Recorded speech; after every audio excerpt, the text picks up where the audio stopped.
یہ پرانے وقتوں کی بات ہے۔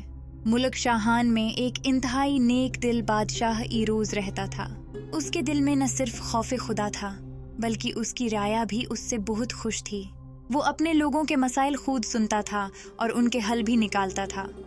رات کے ہوتے ہی جب ہر سو سناٹا ہوتا تھا تو وہ اپنا بھیس بدل کر ایک غریب آدمی کا بھیس دھارتا تھا اور اپنی رعایا کا حال جاننے کے لیے نکلتا تھا۔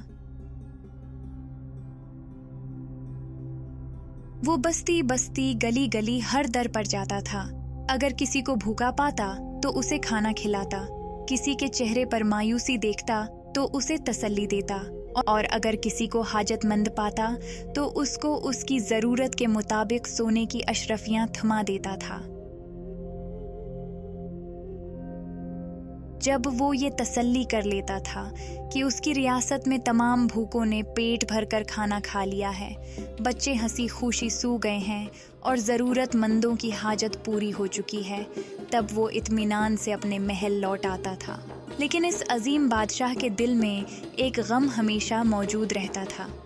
اسے یہ فکر لاحق رہتی تھی کہ اس کے بعد رعایا کی دیکھ بھال کون کرے گا، کیونکہ اس کا کوئی بیٹا نہیں تھا جو اس کے نقش قدم پر چلتا اور اس کی سلطنت کو اسی محبت اور انصاف کے ساتھ سنبھالتا۔ یہ خیال اسے راتوں کو جاگنے پر مجبور کر دیتا تھا۔ بادشاہ نوریز کی ایک ہی اکلوتی بیٹی تھی جس کا نام رانیہ تھا۔ وہ نہایت خوبصورت، نیک دل اور سمجھدار تھی۔ نوریز اپنا یہ غم اکثر اپنی بیٹی کے ساتھ شیئر کرتا تھا۔ وہ اپنی فطری محبت اور دانشمندی سے اپنے والد کو تسلی دیتی اور کہتی تھی، بابا، آپ مجھے اپنا بیٹا سمجھیں۔ میں وعدہ کرتی ہوں کہ میں رعایا کی اسی طرح دیکھ بھال کروں گی جیسے آپ کرتے ہیں۔ رانیہ کی یہ باتیں نوریز کے دل کو سکون دیتیں، مگر وہ کبھی کبھی سوچ میں پڑ جاتا تھا کہ ایک عورت جو خود نازک دل ہے کیا اتنے بڑے بوجھ کو اٹھا پائے گی۔ ایک دن رانیہ کی بلی باغ کے ایک گھنے اور قدیم درخت کے کھوکھلے تنے کی طرف بھاگی۔ رانیہ اس کا پیچھا کرنے لگی۔ بلی تیزی سے کھوکھلے تنے کے اندر داخل ہو گئی اور رانیہ بھی اسے پکڑنے کے لیے پیچھے پیچھے اندر چلی گئی۔